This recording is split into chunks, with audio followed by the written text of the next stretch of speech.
How to turn nothing into something. And here's a little gist of what I've been covering. First, to turn nothing into something, you start with ideas and imagination. Now, it's hard to call ideas and imagination nothing. How tangible are ideas and imagination? It's a bit of a mystery. So you can't really call ideas that can be turned into a hotel, ideas that can be turned into an enterprise, ideas that can be turned into the Salk vaccine, ideas that can be turned into miracle products, ideas. You couldn't really call the idea nothing. It must have some kind of substance. And imagination can't really be nothing. We call it nothing because it isn't like tangible. It isn't like a podium. It isn't that real. But it is almost real. So to turn nothing into something, you start with ideas and imagination. Interesting. Ideas that become so powerful in your mind and your consciousness, they seem real to you even before they become tangible. Imagination that is so strong that you can actually see it. You can actually see it. When I built my first home for my family in Idaho all those years ago, before I started construction on this home, I used to take my friends and associates out to the vacant property and take them on a tour through the house. Is that possible? Is it possible to take someone on a tour through an imaginary house? And the answer is yes. I used to say, this is the 3-car garage, and the guy would look and say, yes, this garage will hold 3 cars. Right? I mean, I could really make it real, make it live. I would take them on a tour through the house. Here's the fireplace, and this fireplace is brick on one side and it's stone on the other side. I could make it real. Here's the rest of the house. Here's the kitchen with this view window. And they would look out the window as I took them on this tour. So imagination, we call it nothing simply because nothing in terms of being tangible. But it is so real, it's almost real. So the first step is to imagine the possibilities. Imagine the possibilities. One of the reasons for seminars and sermons and the lyrics from songs and testimonials of others is to give us an idea of the possibilities. To imagine the possibilities. Now here's the second step of turning nothing into something. And that is to believe that what you imagine is possible for you. To believe that what you imagine is possible for you.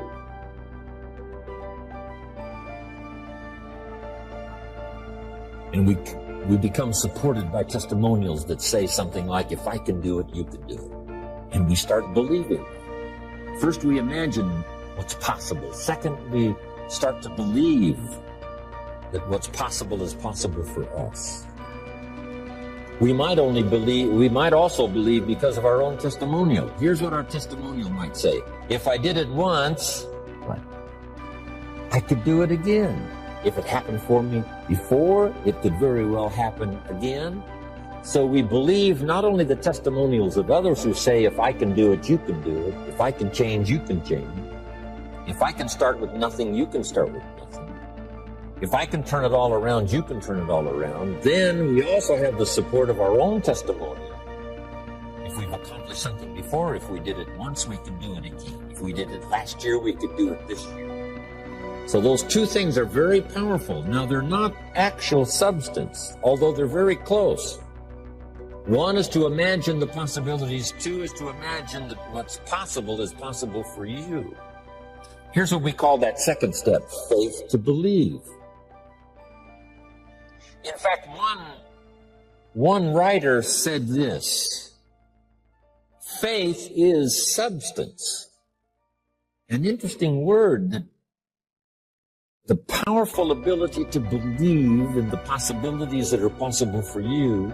If you have faith to believe, that faith is substance. Substance meaning a piece of the real. Now, it's not the real. It's not the podium. But it is so powerful that it's so close to being real.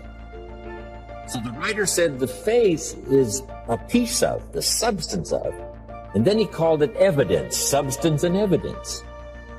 So it's difficult to call substance and evidence nothing. It is nothing in the sense that it can't be seen except with the inner eye.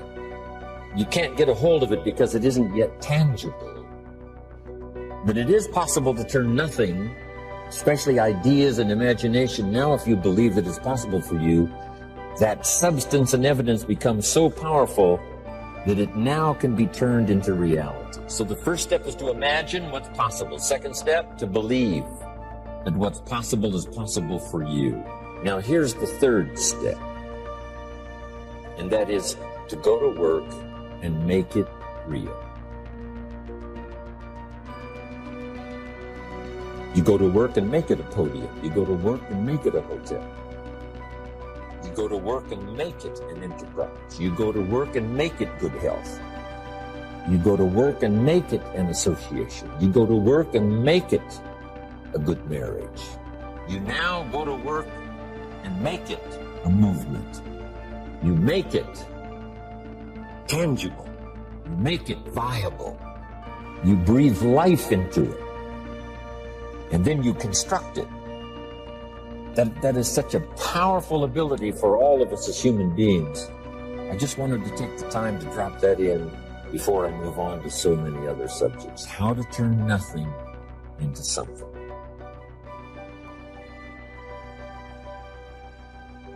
Now here's the last part. It takes the disciplined activity to turn nothing into something finally.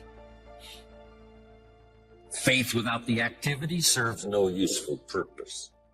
But faith invested into the activity creates reality. Once I understood that, I knew then it was possible to build a career. I knew it was possible to build good health. I knew it was possible to build a relationship. I knew I could participate in the constructing of valuable things, valuable enterprises, valuable things that would help and benefit other people. I knew I could be part of it, and I knew I could do it once I understood this formula. So here's the last part now. Appreciate now the disciplines that turns imagination into reality. Because without the disciplines, it doesn't work. The discipline is the last piece of the miracle process. The last piece of the miracle process is to do the work. To do the work of good health. To do the work of a relationship. To do the work of building this hotel. Incredible. So now here's the next one, especially I'm sure for this mature audience that have come to be with me on this weekend. To welcome the disciplines. Now, unless you're mature and unless you really understand, some people have said, I wouldn't want to welcome disciplines. They're distasteful. But once you understand that they are the miracle piece of the process, then you welcome the discipline. That's why I'm sure the ancient formula said 6 days of discipline. That's a good word to add. 6 days of disciplined activity creates the miracle of your living, creates the miracle of a fortune, creates the miracle of a city, creates the miracle of a polio vaccine, creates the miracle of music. Ideas and imagination, believing in the possibilities, and then invest the imagination and the faith into the disciplines. Guess what they call artists, writers? They call those achievements disciplines. They call them disciplines. Not random activity, but disciplined activity. Not just rushing at something blindly and flailing your arms and your muscles at it. No, disciplined activity creates harmony. creates music, creates an association, creates an enterprise, creates something tangible, visible, viable, workable. Whether it's a political institution, a religious institution, all things workable in the human experience have come from this such formula: imagination, faith to believe it's possible, and then go to work and make it. Here's the next important law, called the law of faith. We covered it a little bit earlier in a fairly simple form. Faith is the ability to see things that don't yet exist. Faith, though, can turn difficulty into reality, positive reality. And I just want to give you this quick little line up here because it's so important to ponder it and then work it. Here's what faith is for. Number one, faith is the ability to see it as it is. Faith doesn't mind seeing it as it is because faith is a miracle worker. Faith does not ignore the negative. Faith uses the negative. Because if there was no negative, there'd be no need for faith. If everything is okay, what would you need faith for? You need faith because it isn't okay. Now, what isn't okay? Who knows? The situation that isn't okay isn't okay. So here's what faith does. Number one, faith does not ignore the negative because faith now stands as the miracle worker if you let it work. So faith sees it as it is. If it's ugly, it's ugly. If it isn't working, it isn't working. If it's a mess, it's a mess. It doesn't hurt to call a mess a mess. You don't need to fancy it up here. If it's broke, it's broke. If it's miserable, it's miserable. Faith doesn't mind admitting that. Faith doesn't mind seeing that. Here's why. Number one, you can see it as it is. That's the beginning of faith, seeing it as it is. Now, here's the second step of faith. See it better than it is. Couldn't you see beyond the mess? The mess is for today. Couldn't you look into tomorrow? The answer is yes, I guess I could look into tomorrow. Humans have this incredible ability to look into tomorrow, to look into next week. So we not only have the ability to see it as it is, the beginning of faith, but to see it better than it is.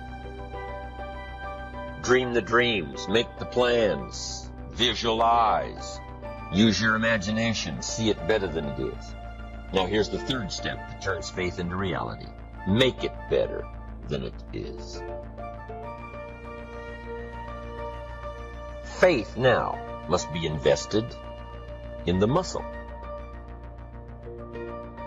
But if you invest faith now in the action, you can take any situation and make it better than it is. Next. In the beginning of faith, seeing it as it is. Don't see it worse than it is. Don't blow it out of proportion. Some people have this tendency to blow it all out of proportion and say, well, it can't be that bad. If it's this bad, that's how bad it is. You don't need to multiply how bad it is by 10. That's not necessary here. Just as it is, that's the deal. As it is. Don't see it worse than it is. Now here's the next unique key to faith. Don't see it for more than it can become. There's a thin line between faith and folly. Yes, it's possible to see yourself as a millionaire, but not overnight. Someone says, well, yes, I can see that. Don't see it for more than it can become in a reasonable period of time. Yes, if it dropped out of the sky overnight, but that's not likely. But it's still possible to be a millionaire. It's still possible to be rich and wealthy. So don't see it for more than it can become so that you move into folly instead of faith. Plenty is possible without being foolish in your faith exercise. But now here's two more cautions. Number one, it might be worse than you first see it. You better look underneath.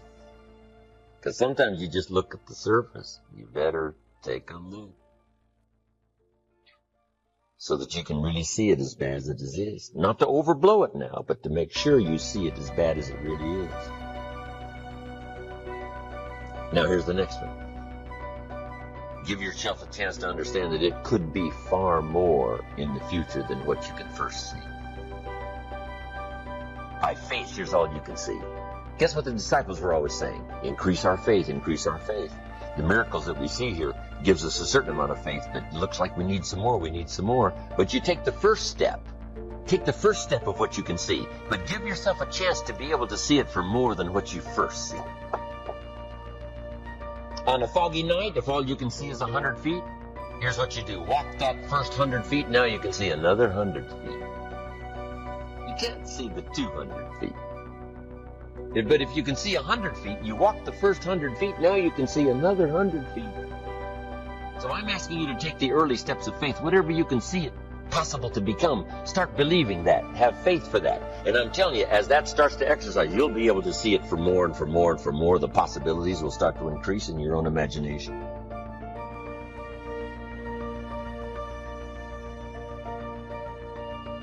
Here's a little subject called How to Turn Nothing into Something. Number one, first, imagine the possibilities. Imagination is the first step of the miracle of possibilities. Reality first starts with imagination. Now, it's hard to call imagination nothing, but it's not something in terms of a podium. It's not tangible. So it's hard to say how to turn nothing into something, because there isn't anything that's nothing. Everything is something, even if it's the imagination, it's something. Einstein once said, there's nothing faster than the speed of light. And Bill Bailey, one of my mentors, current mentors and longtime friend, said, maybe here's something faster than the speed of light, and that's thought. It's possible that thought could be faster than the speed of light. How fast can you think back and think ahead? I guess we can't say the exact same instant, but all we can say is it seems like the exact same instant. You know, if you don't know the truth, you can't say that's true. And if you're not a scientist, it'd be, a little out of order to say, yes, this is true. But here's what it seems like.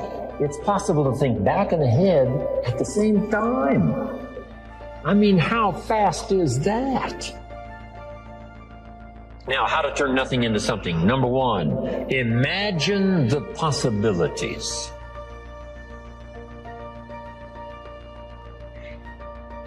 Today, if we had a chance to hear everybody's testimonial of how you got where you are, some of you went from nothing to something. Some of you went from pennies to fortune. And if we had a chance to hear everybody's story here today, took the time, guess what those stories would conclude? Those stories would conclude the possibilities are absolutely endless and unlimited. So number one, imagine the possibilities. Read an inspiring book one more time, how someone went from nothing to something. The possibilities, they're unending. Now here's the next step. Imagine that some of the possibilities are possible for you. We call this now faith. Now we start with imagination, now we generate faith. What generates faith? Faith is generated sometimes when the testimonial closes like this. If I can do it, what? You could do it. I started behind. I started under the basement, not in the basement. I started with debt, not surplus. I didn't start with pennies. I had no pennies. Debt's up to here. Finally got it turned around. Now everything's flourishing. That's what we want to hear. And then someone in a testimonial like that says, hey, if I can do it, you can do it. Here's what that does. Reassures our faith. Keep reading, keep listening to the testimonials. One, that excite the imagination as to the possibilities. And number two, helps faith to occur. That what's possible for one is possible for another. Now here's the third step of faith. are the third step in the miracle process. To deposit your imagination and faith into high activity. Disciplined activity. Not just activity, but skillful discipline. Take the classes to learn the skills. Get around people that'll teach you the disciplines. And then deposit your imagining the possibilities and believing that it's possible for you. Deposit that now into what we call high activity. Make this note now. Activity finishes the miracle process of turning nothing into something. Activity finishes the miracle process. I'm positive that's why the formula was given of 6 days of working miracles and 1 day of rest to ponder how it's going. How is my miracle working process working? Have I missed some? Devote 6 days to the working of miracles. The 7th day to rest and reflect and go back over and a bit of study. Yes, spiritual. Yes, church. Yes, synagogue. Yes, family. Yes, social. Yes, friends. But see if you can't now come up with a plan to increase your activity or refine your activity. Sharpen it so that it produces major results. The science gives us a reason to think differently about ourselves, and it's based on honest, truthful, factual information.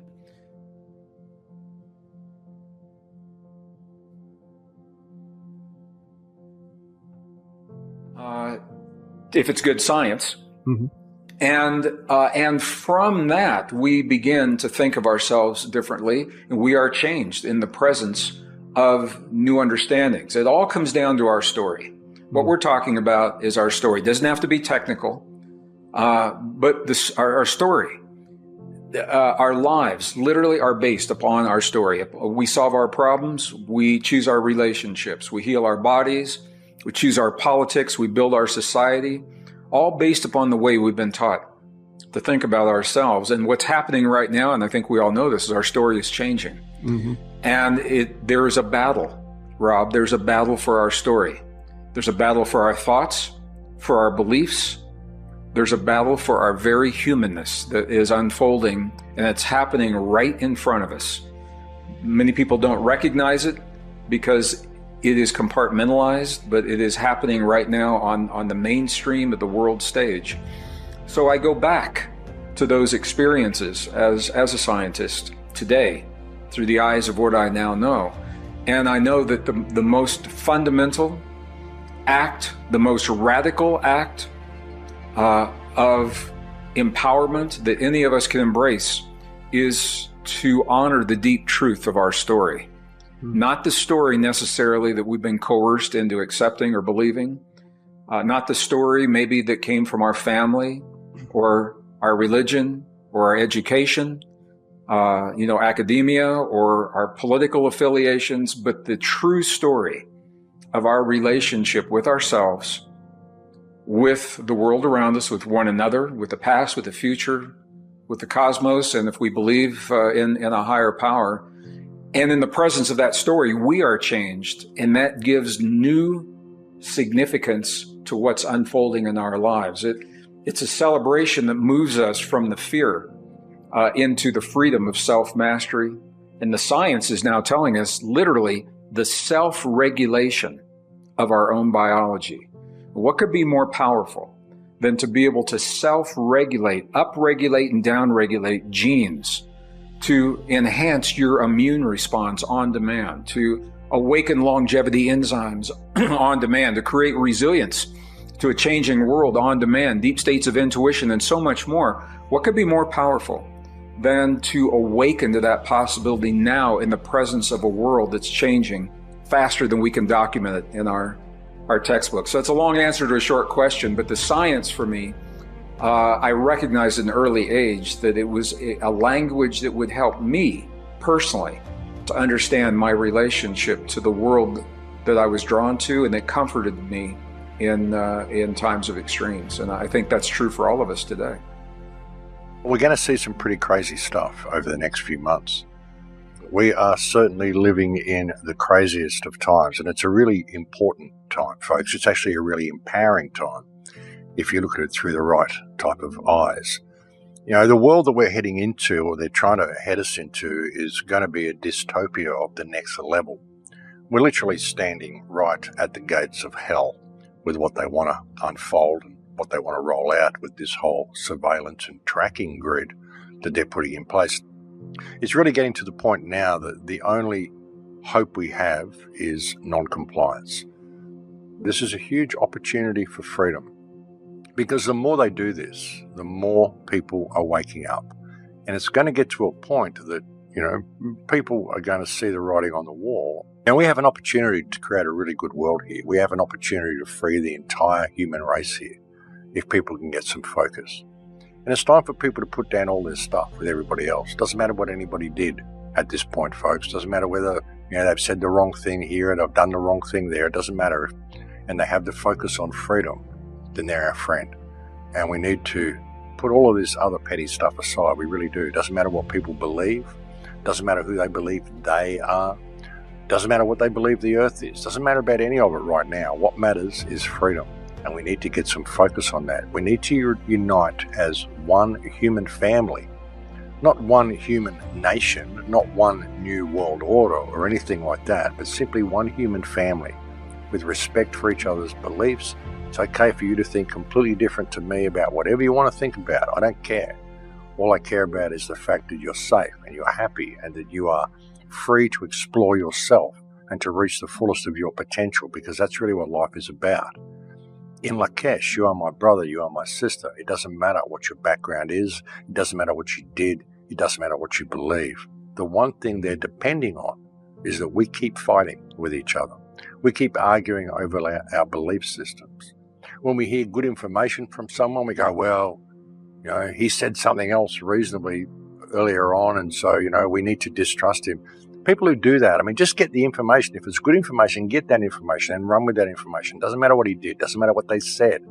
What matters is that we deal with the clear and present danger that we face. So that's what people have to do. Now's the time, folks. Now's the time for freedom. Now's the time for a unity of spirit. Sure, absolute diversity of consciousness, because we are all different. We are all completely unique, every single person. No one will ever see the world the way you do. No one will ever be able to look at reality through your eyes. But that doesn't matter. You're still my brother, and I still want unity with you. I still want a unity of focus, a focus towards freedom. Because once we overcome this hump, there could be a really, really beautiful world waiting for us on the other side. But that's going to depend on what we do now. It's going to depend on how prepared we are to put our egos down, to disregard whatever we believe to be true at the moment, because, you know, ultimately we don't know with a lot of this stuff. You know, we're not free enough to know. That's the problem with the whole truth movement, which I think is a loaded term as well, because the truth is no one really knows what the truth is. You know, they might know some certain little truths, but the ultimate truth, what is that? You know, and the problem is that we don't have the freedom to find out, because we're always arguing with each other over what we think the truth is. It's time we got over that, put our egos down, establish freedom, and then the truth will become apparent for all to see. Yeah, let's get it right. We're all created by God. We're created by the thoughts of God. When we think, we create an energy field. When we think thoughts of love, forgiveness, and peace, and all the things we want to bring to the world, we create a certain kind of very positive energy. When we think thoughts of hate, of all these other emotions, of anger, of fear, we create another kind of energy, a very destructive one, which, if it's in big enough quantities, destroys the very life force of creation, which comes from the being some call God. The name I'm given is the Godhead. Now, if we can create by thought, what can the Godhead do? This master spirit at the center of all creation. He can create almost anything he wishes by thought, and he creates us by thought. Well, I'm saying that. What I'm saying is, but some people come to earth. Jesus was one, there were many more before him, who are actually part of the soul of the Godhead. It's God incarnate on earth. That's what Jesus was. That's what these other people were before. To try to bring the truth to a planet that has lost that truth for 12,000 years, and as a result of which we have taken this wondrous planet to the brink of not existence. The message that comes across all the time is the Godhead loves all of us as if there was only one of us. No one is special. But there are certain people who come to Earth at certain times, and to other planets too, at times of great crisis to try to help to sort things out. And they are just the Godhead in a physical body. This great transformation of Earth that's already beginning is already underway, is being guided not by yours truly alone, but by the whole of creation. Because if this planet is destroyed, the whole of creation is thrown into chaos, because, planets and stars are not there because the Godhead fancies it. Wouldn't it be pretty? Everything is there. It has a purpose. It has a meaning. It has a reason for existing. And if one of the planets or whatever ceases to exist because of the way we treat it, then the whole of creation is threatened. And my goodness me, I'll tell you this, it is threatened very much at this time. It is a matter of years if we continue to turn out this energy of hate, of anger and fear and all these other emotions that we have made into an art form on earth. The first way to get focus is to find purpose. The way to find purpose is you must identify what it is that you have to be purposeful in. Right when you are struggling with what to do, who you are, what's your next move, you are in an identity crisis. You are struggling with just who you are. See, you have not discovered who you are. You have to discover who you are in order to move you forward. If no one ever gave you the directions, let me ask you something. When you get up in the morning, you go get in the car or you walk out your door, you have a destination in mind. If you go outside with no destination, what do? You wander around. Once you don't have a destination, you are going to wander around. You cannot get in your car without a destination. What do you drive? So you are in an identity crisis, the same thing I was in. So you have to find your purpose. So let me help you with this. If you are in this situation, the solution is the first thing. You have to do the thing that God gave you.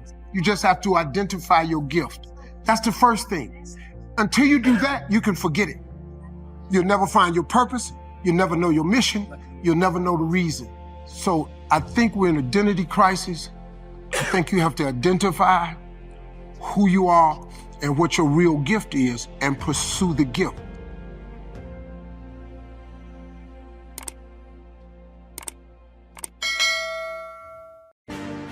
If you're a married couple, you have to have a minimum 4 bank accounts. The best advice I ever got. You need 4 bank accounts. If one person is working in the house or if 2 people work in the house, it don't matter. You need 4 bank accounts. You take your money, financial planner taught me this. You put both monies in one account. That account takes care of all necessary items, car notes, mortgage, rent, electric, gas, food, everything that maintains your lifestyle. The second account that you have is a savings account that requires 2 signatures to move. But out of every check, I don't care if it's $5, $10, or $100, you gotta agree to put something in that savings account. That money cannot be moved unless it has 2 signatures. Then the third and fourth account you need is her personal account and your personal account. You decide what the allowance is for each of the people. I am not allowed to tell Marjorie what she can do with that money that's in her account. I can't check it. I can't go behind it. She can't say to me about mine. If I want to buy golf clubs with it, I can buy golf clubs. If she want to buy shoes, If she want to buy makeup, she want to go on a spot, you can't say. It allows a married couple to maintain some individuality, and no grown-up person wants to go to another adult to ask for some money. Nobody wants to go, can I get my hair done? Well, we can't afford that this week. Oh, you. And that advice he gave me was the best advice. It holds down a lot of arguments, man. Now, if you spend your money in your account, yeah, see you next month. But now, fellas, let me tell you something. The woman should get more in her account than you get in yours. And, no, I'm just telling you, because of the maintenance cost of being a woman. It's just more expensive. This is your checklist for the rest of your life.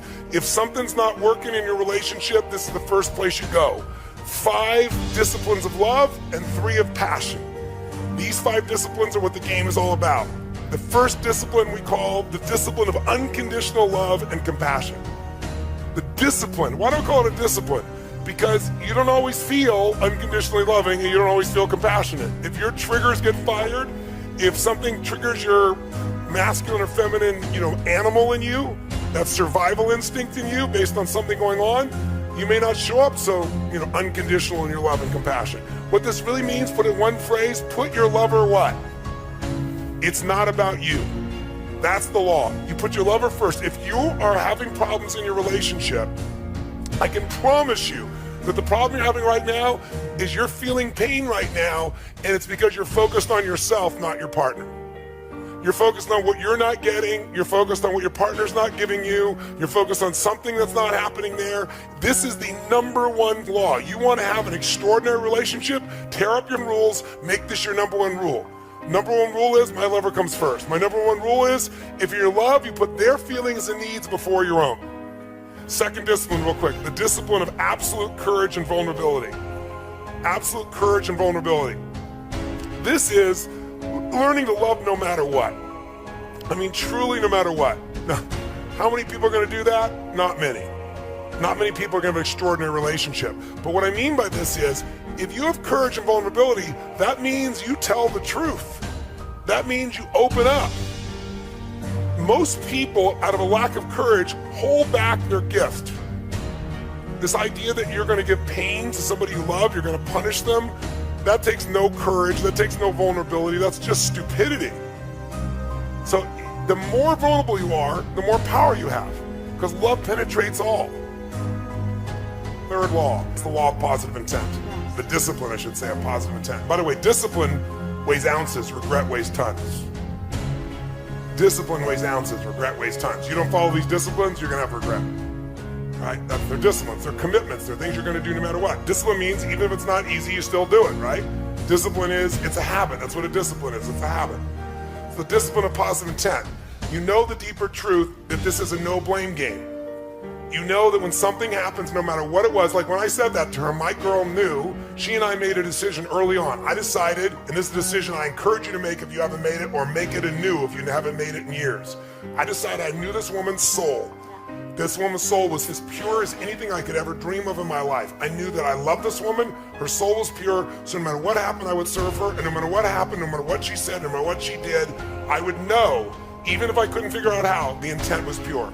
The intent was wanting to get closer. It looks mean, but she's scared. It looks vicious, but she's just freaked out. And same thing with me. He looks like he's an unconscious asshole. He just doesn't know. It looks like he doesn't give a shit. He's actually a masculine male, and this is what they do, right? We shifted the meaning to always there's an empowering meaning because there's never negative intent, no matter what it looks like, no matter what was said. And by having that, along with that, the discipline of positive intent, in a sense, no blame game, we immediately apologize. It doesn't matter what has happened. If there's any argument we have, it's a playful argument, which is, I'm taking responsibility and she's taking responsibility. No, honey, it was my fault. No, it was my fault. And it's like, and we mean it sincerely. It doesn't matter what it is, because I hold myself as whatever she's feeling, ultimately it's my responsibility. Even if I didn't intend it, that's it.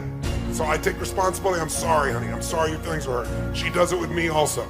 And since we both are constantly doing it, it makes it like there's nobody ever blaming somebody else. So think about this. We put each other first. If we find we're not, we change that immediately. If you've been struggling to figure out your passion, or you're unclear as to how to turn your passion into profits, or you're having a hard time making a substantial amount of money following your passion, then I have an important message for you. Hi, this is T. Harv Eker. I'm the author of the #1 New York Times bestseller, Secrets of the Millionaire Mind. And I have to say that I'm disappointed and frustrated that so many people settle for jobs, careers, and businesses that don't fit who they really are as a person.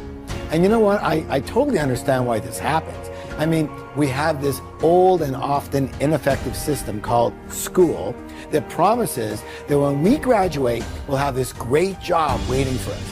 Well, one of them that's going to make us good money so that we can live comfortably and have a great life.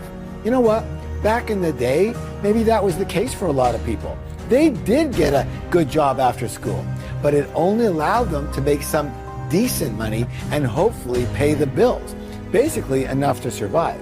Now, if you're in a generation younger than me, then many of you have actually had it much worse, because the job market, in case you haven't noticed, has been extremely tough. And a lot of you have taken pretty well anything that you could get. And you know what? There's no shame in that. I mean, we all need to make some money for the basics, yes? So I totally understand that. But what about the other important parts of our life? Does being in a job that you don't like or just earning a living result in a fantastic life? If you hate getting up in the morning and going to work and you mostly live for your weekends, does that allow you to be fully happy? To me, this is robbing you of the most precious thing you've got, your life. Why? Because most of us spend the majority of our time working more than anything else that we do. Yes or yes? And if you don't really love what you do, then guess what? Then you can't really love your life. I hope you can relate to that, yes? So I sure can do that myself. I mean, I can relate to all of this because, you know what? This was one of the biggest challenges I ever had in my whole life.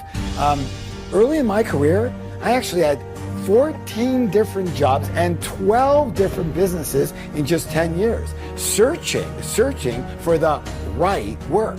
I was looking for the hottest new businesses and upcoming trends, and I was trying anything where I thought I could make money quickly.